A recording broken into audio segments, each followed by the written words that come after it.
church as a young person. In our church, we had probably 5 or 6 young people who could play the piano. Through the years, it's almost a lost art, and I'm glad today that we have Colin and Wes, both younger generation, playing the piano. I've said this before, my generation, I think, dropped the ball. Our nation is in a bad shape, morally, spiritually, every kind of dimension possible, because I think my generation dropped the ball. I believe we're going to have revivals when we come from the younger generation. And so let's lift up our young folks, encourage them every chance that we get.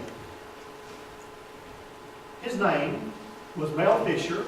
Mel Fisher, as a little boy, read the book called Treasure Island. And as he read that book, he got to thinking about finding lost treasures. As he became an adult, he dedicated his life to finding lost treasure. In 1985, Mel Fisher discovered the wreckage of a Spanish ship off the coast of Florida. Inside the wreckage of that ship was gold, silver, and jewels worth more than $450 million. When authorities found out about his discovery, Spain said that was our ship that sunk centuries ago. The treasures belong to our nation. This case worked its way all the way up to the U.S. Supreme Court, and the U.S. Supreme Court ruled it belonged to Mel Fisher, but he must donate at least 20% of the artifacts to a museum. Now, I don't know why that rationale was there. Mel Fisher continued to hunt for treasure for the rest of his life. Every day he got up, he thought, today's the day. Today is going to be the day that I discover even more treasures. When he died at age 76 in Key West, Florida, he never had time for God. When he died, he was under indictment for selling false gold coins. On that day, God came to him and said, today is the day. He left all of his treasures behind. Today we're going to go on the ultimate treasure hunt. We're going to find that in our Bible. You know, we're going to talk today about money and finance, because the Bible has a lot to say about money and finance. The number one thing that Jesus talked about was the kingdom of God. The second thing that Jesus addressed most was money. Jesus spoke 39 parables. Of those 39 parables, 17 of them dealt with the issue of money. Jesus himself never had any money, but he talked a lot about it. Now, you know, some churches and some preachers talk a lot about money. In fact, some preachers have the reputation for always asking for money. You heard the story about the little boy. He swallowed a quarter. And his mother was having a fit. She said, we've got to get him down to the emergency room immediately. The husband calmly said, no, let's take him to the pastor. His wife said, no, wait a minute. Why have I got to take him to the emergency room? Why are we going to take him to the pastor? The husband said, our preacher can get money out of anybody. Now, as a rule, I don't talk much about giving. And the reason I don't talk about giving much is because this is a very generous congregation. However, we will face some improvements in the next few years. Most of you, I mentioned this morning, there's been some carpet that's been put down in the basement. You go down and see it this morning. In a few years, we're going to have to, we've been in this building here 21 years, and we're going to have some paint, some carpet in here. In a few years, even though, as I look around for 21 years, this building still looks good inside. Just to be honest, we have really kept good care of it, and it looks good, so we're hoping that we won't have to paint or put down carpet for a few more years anyway, but that's coming. But, you know, God, y'all are very generous, and any need we have in the church, y'all always take care of it. But this morning, I want to talk about, I'm going to mention very quickly, before I go into the depth of the sermon, 5 statements that I believe with all my heart. First of all, God owns everything. God allows me to manage some of His wealth. He actually owns y'all. I don't own anything. God owns it. He allows me to manage it. The second thing I believe, I can't take my treasures to heaven with me, but I can send it on ahead. They'll be waiting there when I get there. Third thing, my heart abides where I invest my money, where I invest God's money. Fourthly, I honor God when I give back to Him the first and the best. And then number 5, the antidote for materialism is a joyful cycle of giving, and so that I may receive, so that I may even give even more by giving it away. Get your Bibles this morning, Matthew chapter 6. Let's begin reading verse number 19. Do not store up for yourselves treasures on earth where moth and rust destroy, where thieves break in and steal. But store up for yourselves treasures in heaven, where moths and rust do not destroy, and where thieves do not break in and steal. For where your treasure is, there your heart will also be. The eye is a lamp of the body. If your eyes are good, your whole body will be full of light. But if your eyes are bad, your whole body will be full of darkness. Then the light within you is darkness. How great is that darkness? No one can serve two masters. Either he will hate the one and love the other, or he will be devoted to the one and despise the other. You cannot serve both God and money. And you ever notice, and you talk to a lot of folks out there, there's a lot of strange ideas that float around concerning materialism and concerning money. Many people are confused because really out there today, if you were to turn on the television this morning, you're going to find 3 theological positions dealing with money. First of all, there's a poverty theology. You're going to be here, sell all you have and give away and live in poverty. Well, some well-meaning souls have taken the vow of poverty. They've given away everything they have materialistically to help the poor. But you know, when you look at the Bible, Jesus only told one person to do that, and that was a rich young ruler. Why did Jesus tell the rich young ruler to sell all he has and give to the poor? Does that mean that Jesus wants us to take a vow of poverty this morning because we love Him? He only told one person that. Why? Because the rich young ruler had a problem with possessions. His possessions had become his God. Thank God for wealthy people who use their wealth for God.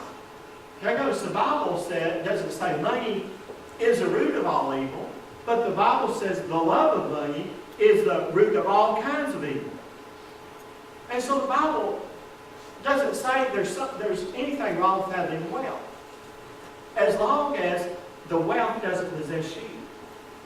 And so the first false thing we see out there is the poverty theology. Sell all you have and just take a vow of poverty. That's not what Jesus teaches.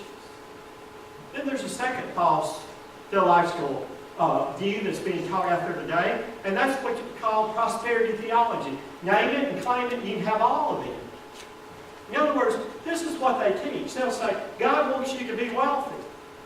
If you don't have a lot of material possessions at your disposal, then it's because you don't have enough faith in God. If you just had enough faith in God, then you will just be blessed tremendously with all of everything that you want. New house, new car, everything materialistically you could desire. If you just had enough faith, that's what you would have. But you know, what's wrong with that?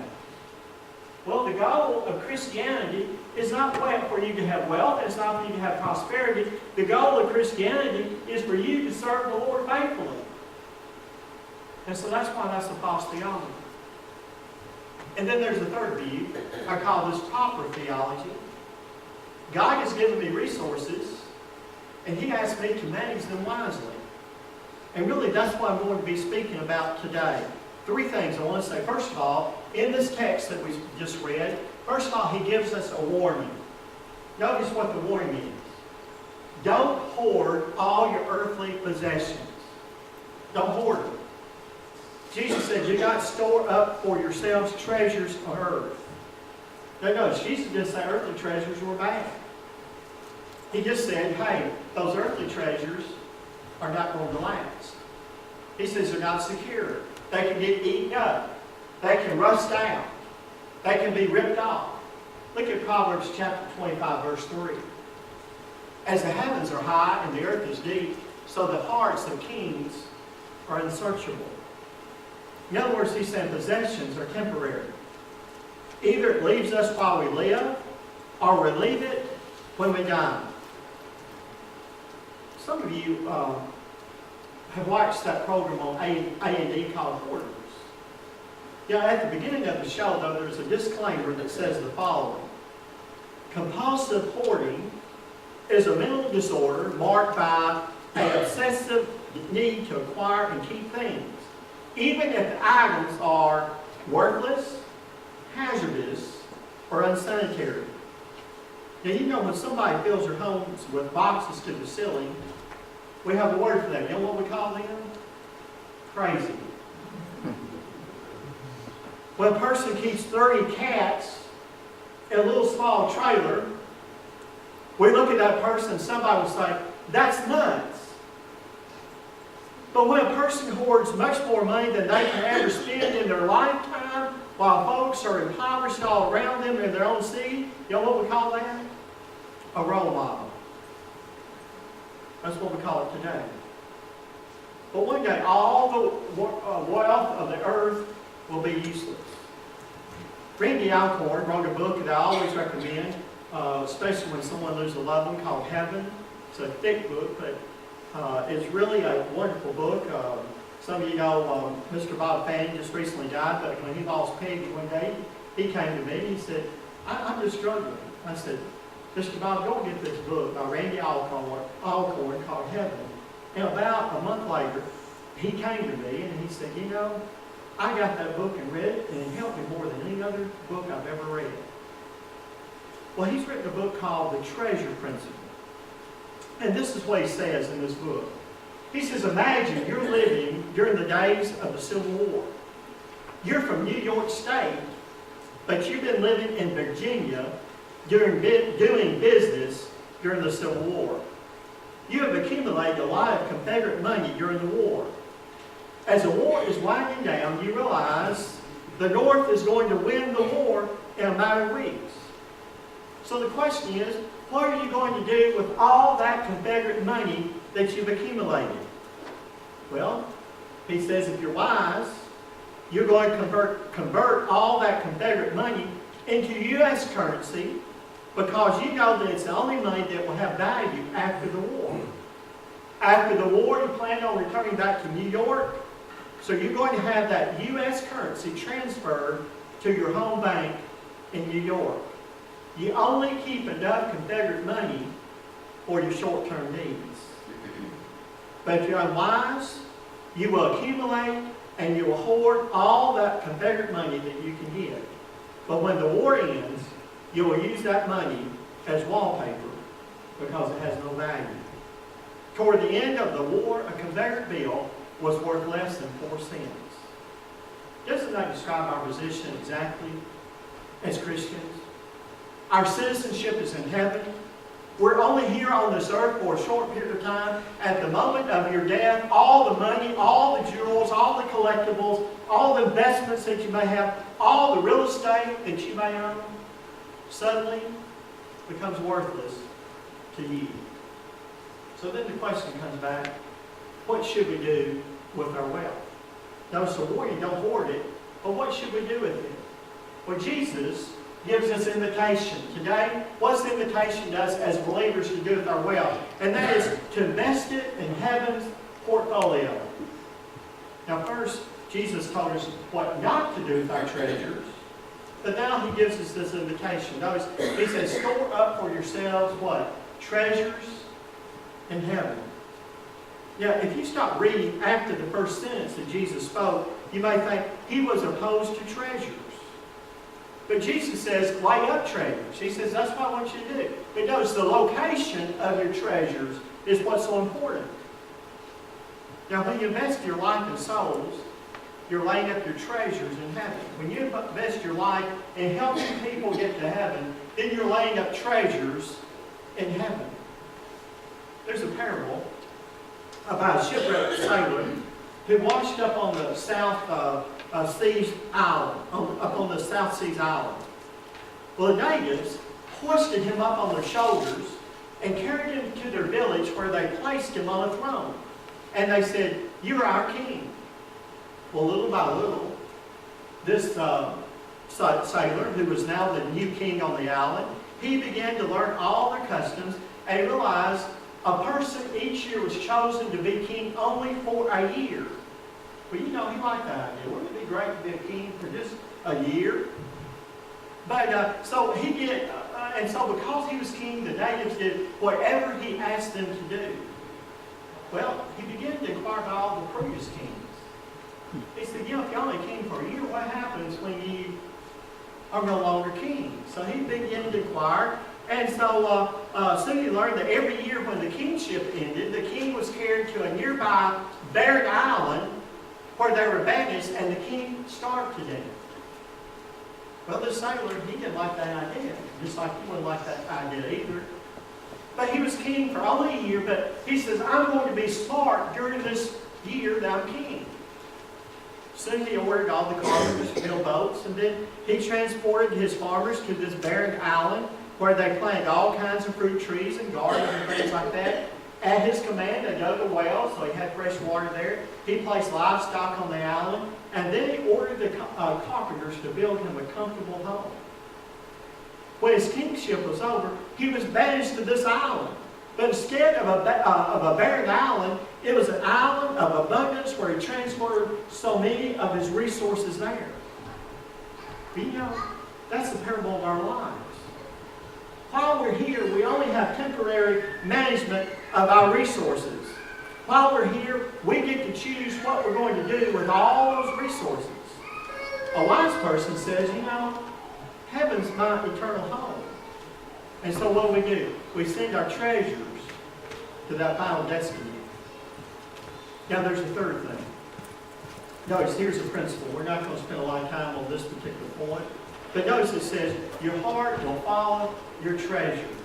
Notice it says, well, where your treasure is, there your heart will also be.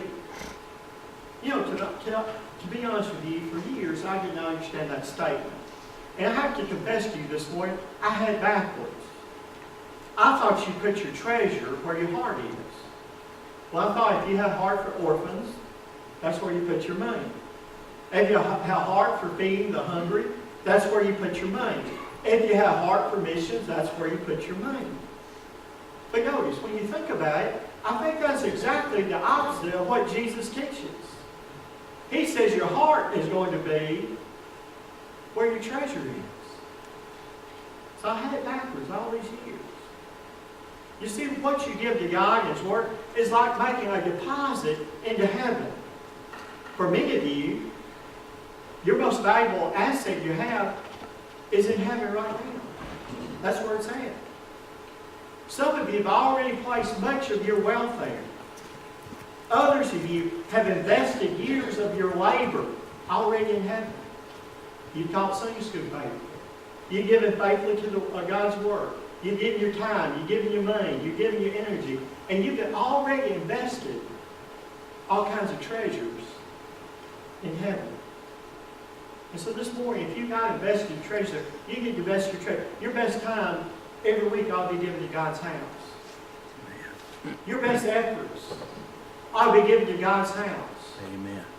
There are a lot of folks that I know who have a lot of school teachers who, you go to school, you give your best. You get to come to church and give your best. Some of you go to the plant you work at, you give your best there. Folks, you ought, when you look at what you do for God and what you look at what you do at your plant, your best ought to be in God's house. Your best efforts ought to be here. Because what you do at your work and all that is going to blow up. But what you do for God is going to last forever. So the best efforts you do every day ought to be right here in God's house. Working for God. And so where your heart follows your treasures. Number 4. And we're almost through this morning. We have a choice. This is what the choice is. What Matthew's telling us is either God will be your God or gold will be your God. So we have a choice. Notice Jesus said, no one can serve two masters. You cannot serve both God and money. If you got the King James, it says you cannot serve both God and mammon. Now, why do we, why does the King James have the word mammon? Well, mammon was the name of a Syrian god. He was a false god of wealth. In other words, they looked at the statue of Mammon and they called him the demon of God, of greed.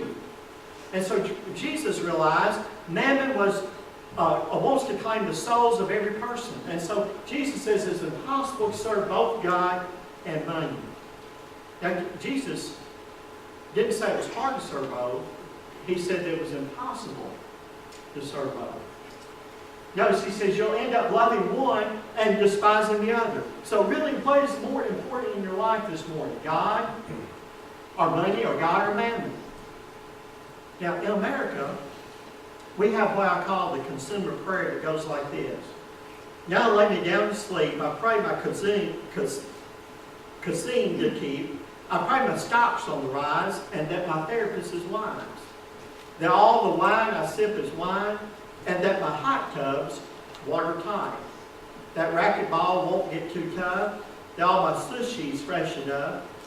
I pray my cellular phone still works. That my career won't lose its perks. My microwave won't radiate. My condo won't depreciate. I pray that my health club doesn't close, and that my money market grows. If I go broke before I wake, I pray my Lexus they won't take. Does that describe your life this morning? You see, God only gives us a few years on this earth. We're here to serve Him. You're here to serve God. He invites you this morning to store up treasures in heaven. Now notice what Jesus said. He said, what happens to earthly wealth?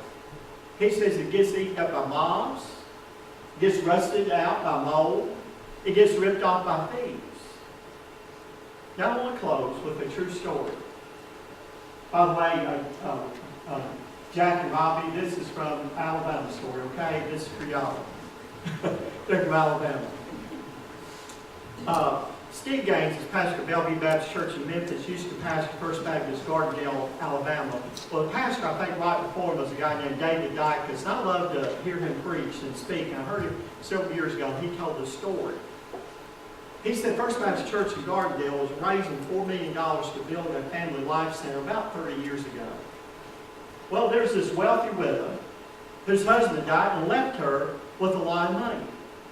Matter of fact, she loved her church. She loved her church so much, she built her house right across the road from the church so that she could walk to church. I mean, she just loved being at God's house. Well, she tithed, but she wasn't excited about making a gift to a family life center. So they passed out commitment cards on this one Sunday, asking everyone to commit amount of money that they would give toward that family life center. So she wrote a number on her commitment card, and then she walked home. When she walked in the house, she immediately called her pastor, David Dykes, and asked him to come over and bring her another commitment card. With tears in her eyes, she said, Pastor, I didn't make a huge commitment this morning because I wanted to keep more for myself. But when I walked home, I opened my purse to get my keys out, and you'll never believe what happened. When I opened my purse, the biggest moth you've ever seen in your life flew out of my purse. She said, I have no earthly idea how a moth would get into a purse. I have no idea how that moth got into my purse. But she said, you know, that big moth, God used to remind me that I need to trust Him, not my riches. So she took another commitment card and she says, I'm going to triple the amount that I committed to give. Isn't it amazing how a moth taught somebody a lesson? She heard that simple verse that we just read, and she got to think about a moth. And she realized that she could do more for God. This point, a moth changed her whole attitude about giving. At this point, a lot of times when we think about giving, we just think about money, and I think we miss that. God wants us He doesn't want our money, He owns it anyway. But God wants our time, He wants our energies, He wants our effort. What could Conley Creek Church do if every single one of us gave our best to God? You know what I believe would happen? I believe we walk in here one Sunday, and first thing we'd have to do, we'd have to bring out chairs. In a few weeks, if we all gave our best to God, I believe we'd have 2 services. I really do. I think we fill up this building so full that we might not have a resource building other, and the cheapest thing to do is to just have another service in the same building. I really believe that could happen if we gave our best to God.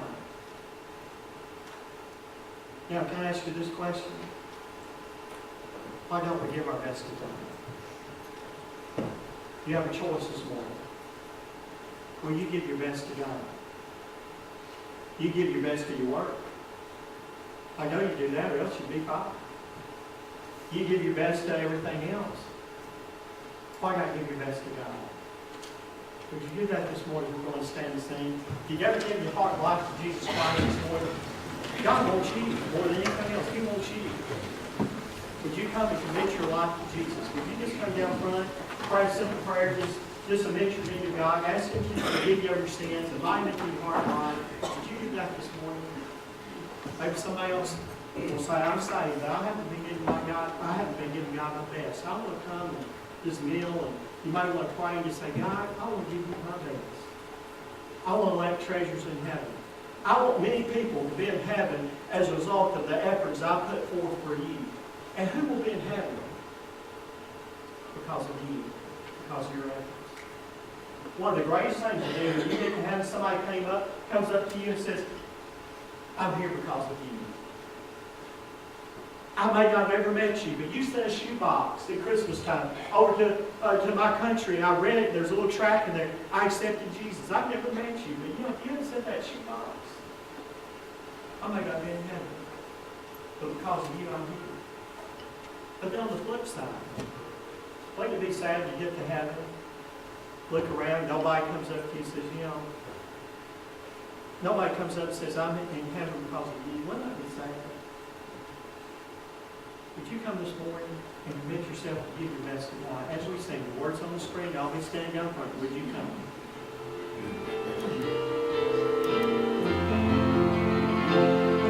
Oh, soul, are you weary and troubled?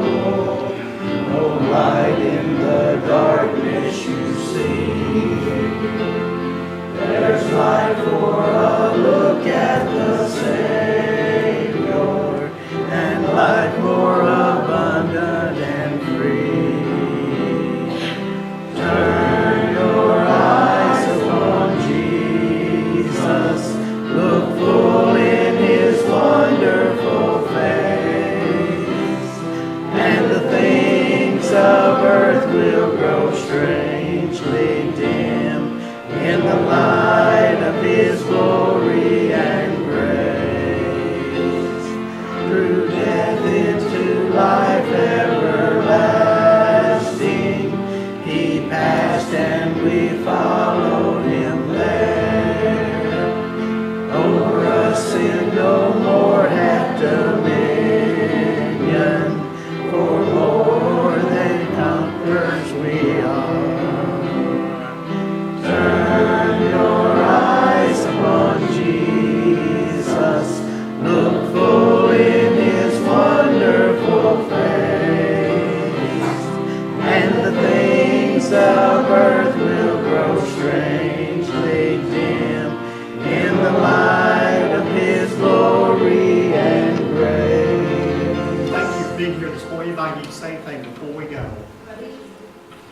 Zachary has to work on the weekend at the hospital, but I'd like to tell everybody, he asked Megan to marry him, and we are getting another sweet daughter.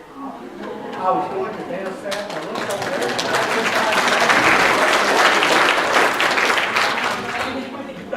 But I already talked to Megan this morning and congratulated her. I know y'all are very excited about that, so praise the Lord for that.